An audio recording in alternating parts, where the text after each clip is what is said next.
الله العظيم وصدق رسوله النبي الكريم ونحن على ذلك لمن الشاهدين والشاكرين والحمد لله رب العالمين. الحمد لله من الله تعالى سورة الشكر أداؤه څومره د الله تبارک تعالی په دربار کې وجاړو سجدې کې پرېوځو څومره چې د الله مخې ته شکر او د هغې لوی بیان کړو دا به کم وي چې الله تعالی د روژې دا ډېره ښایسته او بابرکته میاشت مونږ باندې راوسته په هغې کې مونږ د الله تعالی عبادت وکړو الله تعالی د راضي کېدو کوشش وکړو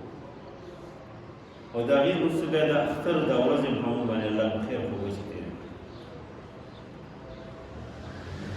دا خبره ډېره مشهور ده ټول خلک وایي چې څونه خلک وو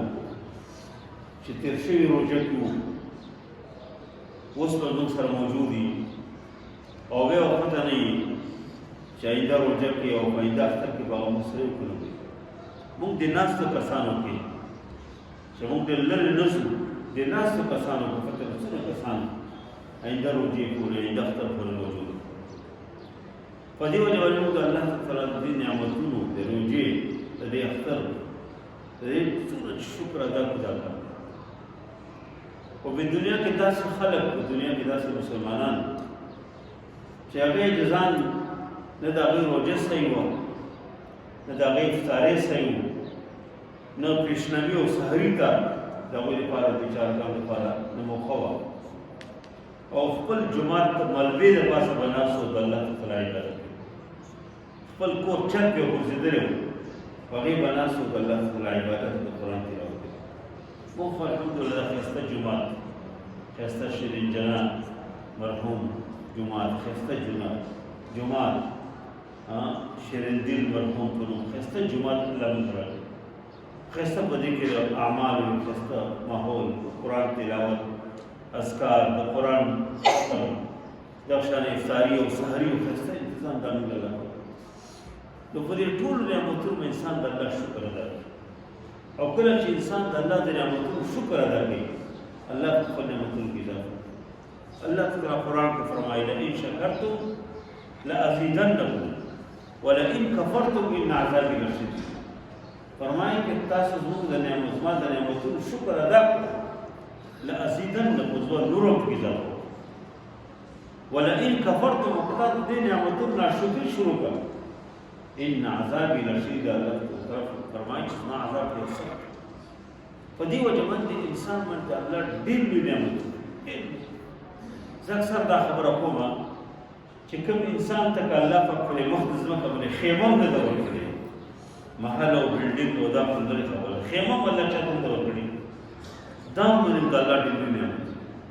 انسان د خپل بدن قرباني څونه د الله نعمت د الله څونه د الله نعمت دا سترګې دا غوږونه دا څونه د الله لوی نعمت دي ځکه الله فرمایي وإن تعدوا نعمت الله لا تحصوها د الله نعمتونه په شمارل شروع کې نه شماري او فرمایي وفي انفسکم افلا تبصرون پر خپل نفس کې پر خپل بدن کې تاسو نه ګورئ چې د قدرت څونه نشان د خاني او د قدرت څونه لوی نعمتونه چې موږ لرو په دې وجه باندې د الله په دې ټولو نعمتونو کې لوی نعمت د اسلام نعمت دی د دین نعمت دی د شریعت نعمت دی د قرآن سره وابستګۍ او د قرآن سره قرب نیکو خو خلکو سره وابستګي او د نیکو خو خلکو سره ناسته دا د الله ډېر لوی نعمت دی ځکه نبي کریم صلی الله علیه وسلم مثال ورکړی د نیک مجلس مثال یې د عطر فروش سره وکړی نبي کریم صلی الله علیه وسلم یو سړي چې د عطر فروش سره عطار سره کوم سره چې عطر خرڅوي د هغې سره دوستي نو به کله تعالی تحفه کې عطر درکړي او چې سړی د هغې سره ناست نو کله هغه انجکشن خو د هغې سره سرنج هغه داسې هغې نه دغه داسې چاته چې عطر ورکړي نو تا سره یو خوشبو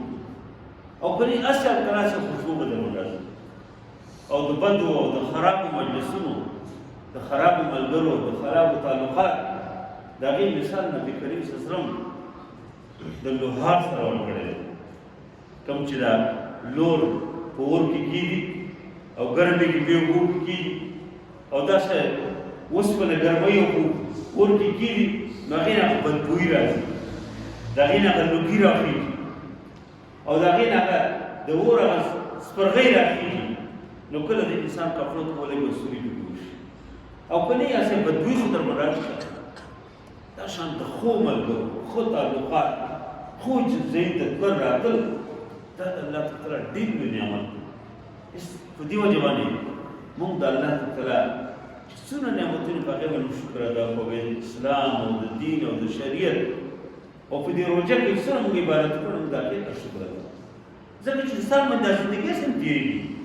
امام ابن جوزي رحمه الله ډېر ښه عالم دی او دا قول د نورو ډېر خلکو علماو خلکو ذکر کوي. امام غزالي باره کې دا ویل کېږي، نورو علماو باره کې چې هغې نه چا تپوس وکړو چې یاره تا خو ډېر دا کتابونه لیکلي دي او ډېر علم دې حاصل کړی دی او درس تدریس دا مختلف سلسلې دي، ته د خپل علم یو نچوړ موږ ته ووایې، ستا د علم نچوړ څه دی، خلاصت سره موږ څه نصیحت وغواړې. نو هغې ورته وفرمایل چې ګوره کله د لذت په وجه باندې د وختي خوشحالۍ په وجه باندې د ګناه کار مه کوه. فإن لذة المعاصي تذهب ويبقى عقابها. په دې وجه باندې چې د ګناه هغه لذت چې دی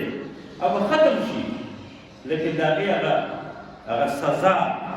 د هغې هغه عقاب، د هغې هغه بدله چې الله تعالی لري هغه باقي. او که د توبې توفیق نه لري دغه ګناه به تا جهنم ته ورسوي، مستقیم جهنم به ورکړو. او ته وفرمایل چې تاسو کله یو نیک کار، یو ښه کار د وختي مشقت په وجې مه پرېږدئ چې دې کې خو دا تکلیف دی، ځکه چې دا مشقت پرې تېرېږي، د نیکۍ دا مشقت چې دا ختمېږي. ویذهب عقابها، اور فرمایي چې د هغې هغه نیکي چې ده او د هغې هغه خوبي چې هغه پاتې کېږي او ته جنت ته رسوي. ته ډېره ښه نصیحت وکړه. په دې وجه باندې دا وګوره روژه تېره شوه، چا چې روژې نیولي، چا چې قرآن تلاوتونه کړي، چا چې سحري ته په ټیم تللی، چا سره هغې باندې دا روژه تېره شوه. او کوم خلک چې مختلف بانو باندې روژې نه نیولي او الله ته روژې توفیق نه ورکړی، هغه باندې تېره شوه. هېڅ په دې وجه باندې د ګناه کار، په دې وجه کول نه کار چې وختي لذت نه، هغه لذت ختمېږي، لیکن ګناه مستقیم پاتې کېږي. او د نیکۍ کار په دې وجه پرېښودل نه کار دا خو مشکل دی، دې خو تکلیف دی. تکلیف ختمېږي. سهار که څوک لمونځ ته پاڅېدلی، لمونځ نه مخکې پاڅېدلی، اذان نه مخکې پاڅېدلی، تهجد یې کړی، هغه وایي دا شپه تېره شوه، هغه وایي دا اوس به روان ده. او که کوم سړی هلته اذان مؤذن وایي چې حي علی الصلاة، حي علی الفلاح، کامیابۍ طرف ته راشئ، نماز طرف ته راشئ، او دا اواز خو د مؤذن د خولې نه وي، لیکن دا قسم د الله له طرفه اعلان وي. هېڅ چې الله تعالی قرآن کې فرمایلي کله چې اقیموا الصلاة، اقیموا الصلاة، اقیموا الصلاة، کله چې اقیمو دا مؤذن وي، دا یو بنده ته ته وي، دا څه د الله پیغام ته ته وي چې راشه کامیابۍ چې دا دی، د جومات کې کامیابي دلته راشه، سړی په ارام سره کور کې پروت مزو سره پروت، نو هغې باندې دا وخت تېرېږي، په د کامیابۍ نه محروم شو. یو سړی تېر شوی دی، بهلول دانا، بهلول نوم یو خلکو اوس ګپ شپ لګوو، خو ډېر هوښیار شو، ډېر عقلمند سړی و، ډېر د عقل خبرې به کولې. هارون رشید به راغوښتو او کله به ورسره ګپ ولګوو، کله به دې مسله کې څه وی، دې کې څه وی، داسې مجذوب غوندې سړی و، لیکن هغه ډېر د عقل خبرې کړي. یو ځل هغه په مارکېټ کې په بازار کې ګرځېدو، چا ته مې تپوس کوي څه کوې، د بازار کې څه کوې؟ هغه ویل زما دا اراده ده چې د بازار والو او د الله په منځ کې صلح وکړو، ځکه د بازارونو والو نه، د مارکېټونو نه وایي الله خفه دی، د خلکو نه الله خفه دی. زه غواړم چې الله او د دې بازار کې د خلک دې منځ کې تعلقات جوړ شي، صلح وشي. چا تپوس کړو چې څوک یې نه مني؟ هغه وویل چې ګوره الله پرې مني، الله غواړي چې خپل بندګانو صلح وکړي، د دوی نیکي وکړي او الله جنت ته بوځي، لیکن بندګان نه مني، انسانان په خپلو مستو کې دي. بیا یو وخت کې په قبرستان کې موجود قبرستان کې ګرځېدو بیا یو کس ته اوس قبرستان کې څه کوي هغه ویل چېرته اراده مې دا چې د دې قبرونو والا د دې مړو او د الله په منځ کې صلح وکړو ځکه چې الله دې مړو نه خفه دی د قبرستان نه خفه دی د دې مړو نه خفه دی زه غواړم چې الله د دې منځ کې صلح وشي نه هغه ورته ویل چې څوک یې نه مني اوس که د قبرونو والا مني لیکن الله یې نه مني الله ورته چې دنیا کې مهلت درکړې موقع مې درکړې په دې وجه باندې د قیامت د نومونو کې یو نوم د قیامت د نومونو کې یوم الحسرت دی قرآن فرمایي وانذره یوم الحسرت دی د حسرت د ورځ دی افسوس د ولې خلک وایي او نبی کریم صلی الله علیه وسلم فرمایي چې افسوس ورځ د حسرت ورځ هغه ده چې کله حساب کتاب وشي جنت جنت ته لاړ شي جهنم جهنم ته لاړ شي او الله تعالی مرګ په منځ کې راولي ولال کې چې بس دین وروسته موت نشته لا موت خلود ہمیشہ ہمیشہ جنت کو اسی اور جہنم جہنم کی نبی کریم صلی اللہ علیہ وسلم فرمایا کہ سب د خوشحالی نه مړ کېدل جنتین نه مړ شي چې دې جنتونو کې دې نعمتونو کې موږ همیشه اوسېږو تاسو کې دې شي اب د خوشحالی نه مړ کېدل مړ شي او وی فرمایي چې جهنمین کا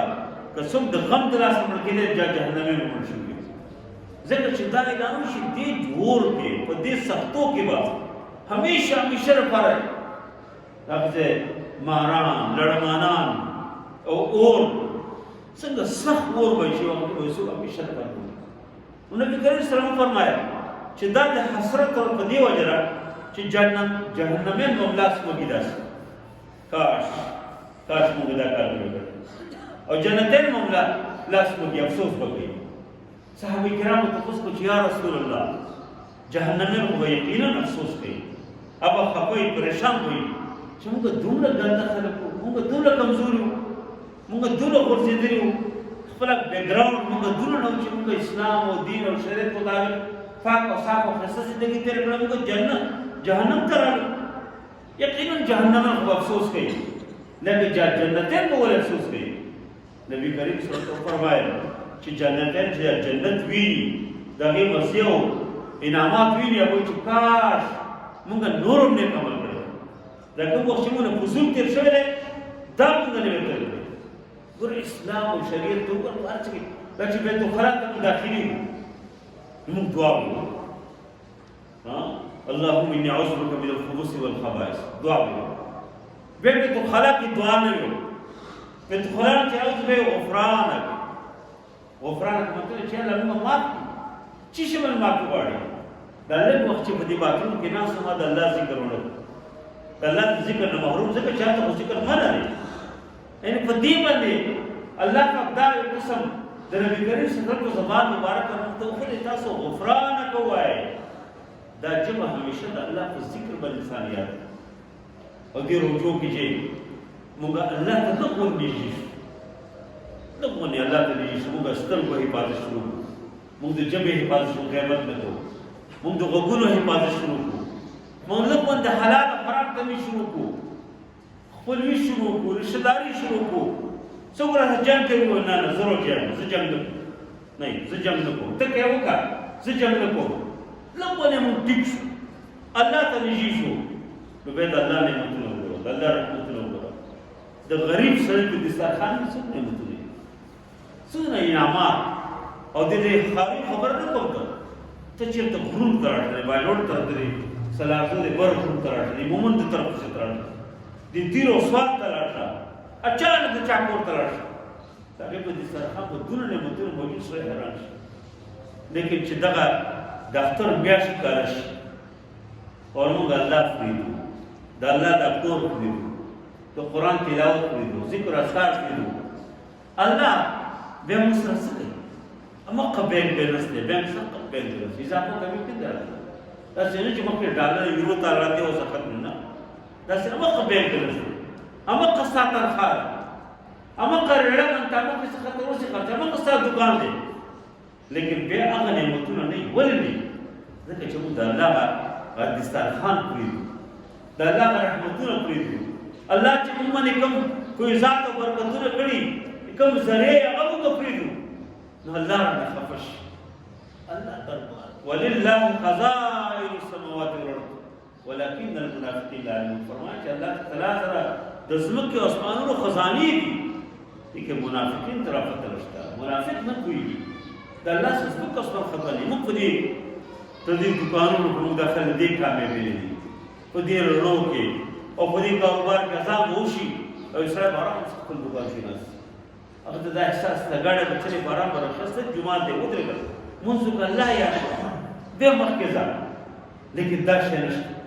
چې دا نه نو الله موږ نه خفه شي، الله موږ باندې هغه نعمتونه راکړي چې بیا موږ شپه و ورځ منډې وهو ګرځو. الحمدلله ډېر ښه ماحول دی. پنجاب کې ځینې خلک روژې نیسي، ډېر داسې یو نوجوان ما نه باغ نه ماخوستن ډېر اخیسته، نو هغه بیا ورځ ما سره ګپ شپ جوړ شو. ما ته ویل چې زه د میاشتې 45,000 روپۍ ګټم، خو زما ژوند ډېر تنګ دی. یو مې ښځه ده او یو مې بچی دی ویزې مو 45,000 روپۍ ګټم، خو ژوند مې ډېر تنګ دی. ما ورته ویل دې جومات ته چې کله اذان وشي ته جومات ته ځې؟ وایي نه. ما وایي خدای باندې ته به څوک خوشحاله شي؟ دا چې الله پاک وایي چې الله اکبر الله اکبر، الله لوی دی، الله د هر څه نه لوی دی. اشهد ان لا اله الا الله، زه ګواهي ورکوم چې الله نه بغیر بل څوک نشته د عبادت او بندګي مستحق. اشهد ان محمد رسول الله، محمد صلی الله علیه وسلم د الله رسول دی. موږ دا پیغمبر دین قبول کړی دی. او بیا مؤذن د الله طرف وایي چې حي علی الصلاة حي علی الفلاح، کامیابۍ طرف ته راشئ، نماز مونځ طرف ته راشئ، دلته کامیابي ده. او یو سړی په ارام نه زه ما دا دکان بند کړ زه به تباه شم، زه به دا بوځم نه، څه به الله موږ کامیاب کړي. په دې وجه باندې وروڼو دین کې ډېر خیر دی، په اسلام کې ډېر خیر دی. دا خلک چې مثال ورکوي چې دین مثال د دې نور په شان دی او د دنیا نه مثال چې انسان دغه سوري په شان دی. کوم انسان چې د نور طرف ته مخ کړي دا سوری په خپل راوړي، ته چې هر څومره تیزۍ سره دې نور طرف ته روان یې دا سوری تا پرېږدي نه، دا سایه چې کوم ستا دا سوری دی دا په تا سره روان یي. خو چې کوم سړی بې حقوق د نور تر شا کړي او دا خپل سوری نیول غواړي، د سوري سره ته منډې وې لیکن دا سوری تا چېرته نشي نیولی، دا تا مخکې مخکې روان یي. هغه یو شاعر ویل ورک کړه دنیا نه په تمزیق د دین، وایي دنیا ته موږ ټوکړې لګو او دین ورته کټ کوو، په هغې باندې ورته لګو. ولا دیننا یبقى ولا ما نرقعه، نه دین باقي شو او نه چې اکثر ټوکړې لګو نه هم حاصل. په دې وجه باندې وروڼو دا الله پاک موږ ته چې کوم ژوند راکړی دی دې باندې موږ الله پاک راځو. موږ د الله څخه عهد وکړو چې الله په روژه کې څنګه 5 وخته مونځ پابند وو، د روژې وروسته هغه ځکه چې روژه تېره شوه، روژې یوه میاشت شوه، دغه سپوږمۍ راوخته بلې میاشت دی. نور خو همغه الله دی، همغه رب دی، همغه دین دی، همغه اسلام دی، همغه شریعت دی. ولې موږ مونځونه پرېږدو؟ ولې موږ عبادتونه پرېږدو؟ موږ روژه کې د قرآن تلاوت کوو. پکار ده چې مسلمان مؤمن د قرآن تلاوت سره وباسئ. قرآن دا د الله ډېر بابرکت دی. حضرت علي فرمایي چې زه کله غواړم چې د الله سره خبرې وکړم،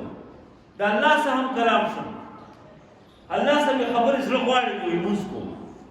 مونځ ته ودرېږم الله اکبر سبحانک الله وایي چې الله سره خبرې وکړم، څومره مزې کار دی. او چې کله زه غواړم وایي چې الله ما سره خبرې وکړي، الله ما سره هم کلام شي، بیا د قرآن تلاوت کوو. قرآن باندې ځکه نبي کریم صلی الله علیه وسلم فرمایي چې د قرآن په یو حرف باندې 10 نیکۍ دي، 10 نیکۍ دي. او یو فرمایل چې لا اقول الف لام میم حرف بل الف حرف ولام حرف ومیم حرف.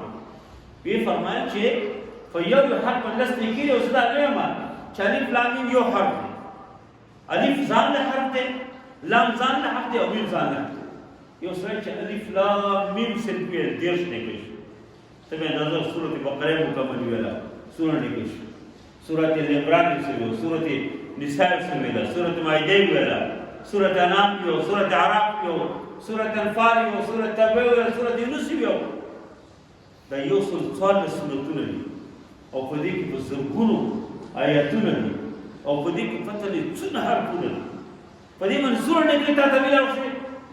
زما خیال ده چې دا د موجوده چې کوم د چاینا کلکولیټر د دې حساب شته کوي بشمار، یعنی که انسان وغواړي دا شګي به شمار کړي، لیکن د دې اجر او ثواب څه نشته کوي. په دې د عرب دنیا کې دا لوی خوبي تاسو به حرمین ته تللی چاته څوک جمعه ته راشي سید برکه تحیت المسجد کې دې تحیت المسجد ډېر سوال ټیم ختمېږي تاسو دوه خبرې دي چې تحیت المسجد د سړی اودس وکړي او جمعه ته راشي 2 رکعاته شکراني اودس وکړي او لمونځ کوي 2 رکعاته تحیت الوضو دغه شان د اشراق اشراق چې کوم سړی سهار لمونځ وکړي نبی کریم صلی الله علیه وسلم فرمایي چې سړی د سهار لمونځ وکړي من صلی الغداء فجر سهار لمونځ وکړي ثم قعد بیا په خپل ځای باندې کښېني اور الله یادوي الله دې یادوي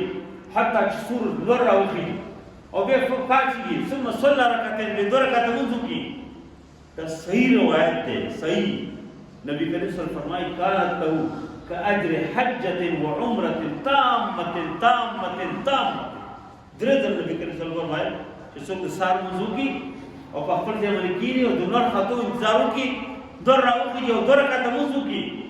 او بیا روان شي فرمایي چې دې لپاره حج او د عمرې مکمل ثواب دی تامة تامة تامة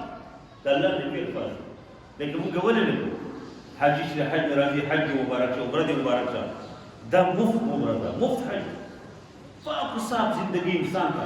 نو دا موږ دا ګوره ده د دې شی نو چې سړی جومات ته راشي نو پکار دی 2 رکعاته تحیت المسجد او بیا قرآن راولي نو ذکر هم پکار دی لیکن قرآن بهترین ذکر قرآن تلاوت دی روزه کې الله قرآن دی ګوره دی روزه چې الله فضیلت ورکړه څه وجه باندې دا خو نور نشانه یو میاشت ده د دې قرآن په وجه شهر رمضان الذي انزل فيه القرآن روزه په برکت دې کې الله قرآن نازل کړی دی دا قرآن کې نازل دی په دې وجه باندې چې کله جمعه ته راځي نو کوشش کوئ چې کور ته وځو کله ته موقع یې 2 رکعاته تحیت الوضو ته کور کې کوئ او چې جمعه ته را داخل شي 2 رکعاته تحیت المسجد د الله ذکر وکړي او د هغې وروسته د قرآن راوالي چې ته صرف نور اسم نه او صرف سورة عصر ویل والعصر ان الانسان لفي خسر الا الذين امنوا وعملوا الصالحات وتواصوا بالحق وتواصوا بالصبر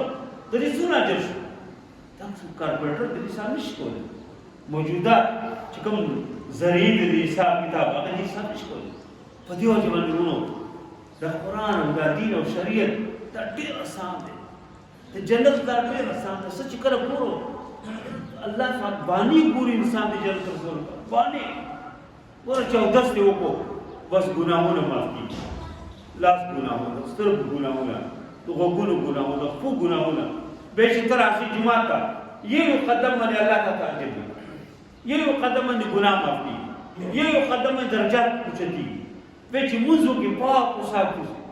او انسان ورسره سترګو خیر کوي د غوږونو خیر کوي صله رحمۍ خیر کوي حلال او حرام خیر کوي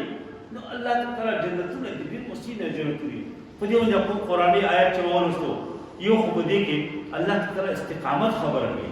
چې دا نه یو سړی کلمه وایي بس او بیا څنګه خو ژوندګي اسنه ان الذين قالوا ربنا الله ثم استقاموا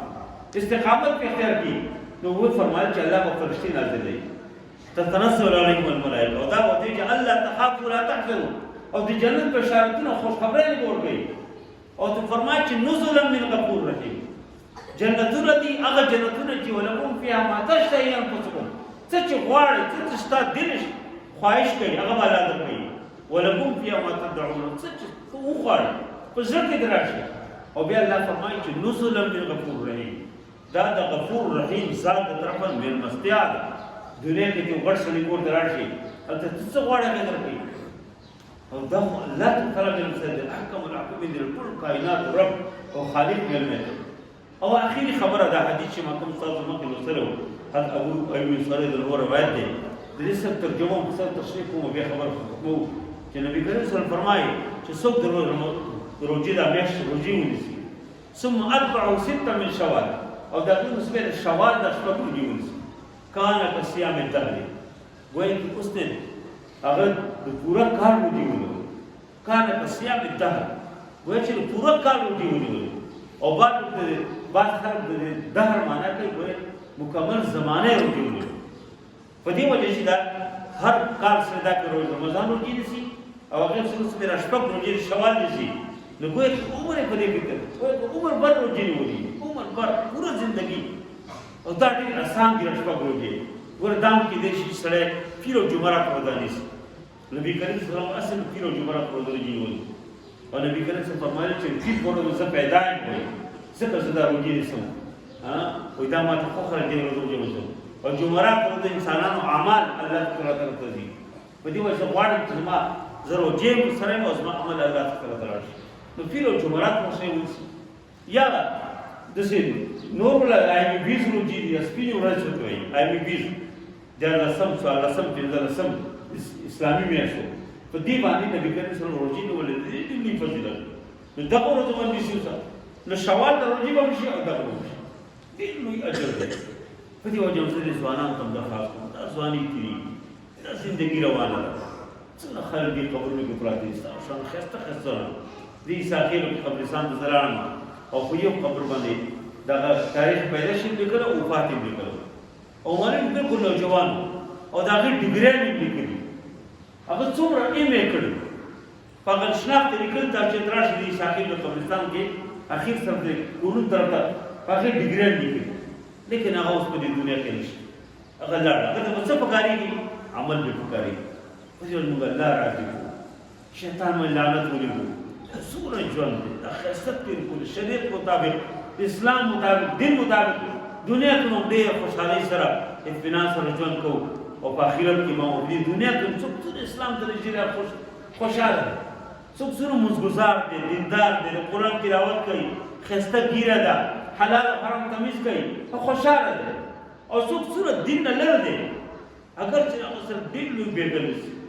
محلات دي ښایسته بیډروم او خوب مزو ځای لیکن هغه ته خوشحالي دي ډېر خلک بیچارهګان داسې چې د خوباور بولې شو کړي خوب بولنه وایي ښایسته بهترین بلډینګ وي بهترین محل کې به اوسېږي بهترین ایسی روم بیډروم بهترین لیکن خوب به نه وایي ځکه چې او ډېر خلک داسې دي چې هغې به ورځ پته څونه کنټینر مال وځي لیکن هغه ځان د دې نه پرې دی دا مخرج دی دا غوښه مخرج دی لوم مخرج فلان مخرج اکثر خلک کاوي سره لګې وکړي دا الله ډېر لوی وسیع رحمتونه دي چې د الله رحمتونه موږ مستفید شو دې ځوانانو ته به خصوصي تر خاطر قرآن تلاوت وکړي په دې باندې ځان پوه کوي او دا پخوانۍ زمانه کې به خلکو دا ویلی شي چې یاره موږ خو دا عربي باندې په دې نه پوهېږو دې علماو دې مدرسو ډېر لوی خدمت کړی د قرآن په هره ژبه کې ترجمې موجود هر ژبه کې دا چې مشهور ده یو مشهور خبره ده چې قرآن حجاز میں اترا مصریوں نے پڑھا اور برصغیر پاکین کے لوگوں نے سمجھا واقعی پر حجاز کی دا قرآن ہے جسے حرمین کی اور دا قرآن مصر خلق خیستہ قارئ دی خیستہ تلاوت سا گئی تھی لیکن برصغیر پاکی دن دا انڈیا بنگلہ دیش پاکستان افغانستان دا اس پاس چکم ایریا دا دی خلق ماللہ میرا ہم پڑھا چھے دی کہ دیر خواہ علماء دی ہر جبہ کے علماء موجود دی ہر جبہ کے تفاصیل موجود دی دا حدیث کتابوں میں موجود دی نو چې قسم دا څوک نه زده کوي نو قیامت ورځ الله به څه جواب وي په دې وجه باندې درخواست کوم چې موږ د څنګه روزه کې الله پاک ښایسته او پاک ژوند راکړو دقشان وسم د قرآن او دین مطابق ښایسته ژوند تېر کړو کله مرګ راځي انشاءالله فرشتې به زموږ استقبال کوي الله به موږ ته دا وایي چې یا ایتها النفس المطمئنه ارجع الى ربك راضیة مرضیة فادخلي في عبادي وادخلي جنتي الله به دا وایي چې زما بندګانو کې داخل ما جنت ته داخل دا قبر پتا حج لبا کو شاده کی سنو چې انسان نظر کار کوي او دا قبر وی انسان ته چې ته په مخلص وکمن ټول زیات ما ته خوف زما قرانه اوس په تاسو خاصه د حسن معاملې کو خیر معاملې او دا شان به د نبی کریم صلی الله علیه وسلم په لازمه حضرت کوثر وو به جنتونو کې د انبیاء او شهدا او صدیقین او د صحابه کرامو ملاقاتونه ډېر لوی نعمت د الله ملاقات الله دیدار الله دې خپل متناسب کی اللهم صل علی محمد وعلى ال محمد كما صليت على ابراهيم وعلى ال ابراهيم انك حميد مجيد اللهم بارك على محمد وعلى ال محمد كما باركت على ابراهيم وعلى ال ابراهيم انك حميد مجيد الله دې ټول راځي الله دې والدین راځي موږ له ټول الله راځي الله پاک دې کوم بشران والدین عزیز و قاری تو صحابه مسلمانان کریم وو د دنیا نو سشوی الله تعالی مغفرت وکړي سنة إنساني كمزورة لو سنة تلتماف يا الله سنة حسناتي كري يا الله تولا قبول يا الله ترى خبر تیرے کو تفکر الى طول بیماران حکومت کے اسپتال میں کسی بیمار دی مجلس میں بس دی جمعے بری جو جماعت کې بچو بیماری ټول ته الله په شفای کامله عاجل هسپتالونو کې ډېر داسې بیماریان دي چې ډاکټرانو دي دا علاج لیکن دا ډاکټر د علم مطابق لا علاج دي الله په دربار کې یو بیماری لا علاج دي دا بیماریان راولي مطلب چې تیم الله موږ درخواست کوو دعا کوو چې الله ټول بیمارانو ته شفای کامله عاجله مسلم څه چې پریشان حال ملګري دي الله دې ټول پریشاني ختم چا څه ضرورتونه دي الله تا ته معلوم دي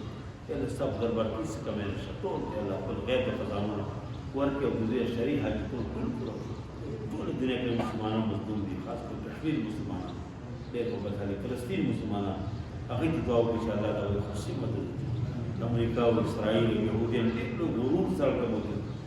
بیت المقدس او فلسطین موږ ټول قبله اول او هغوی ته ډېر خطرناک عزایم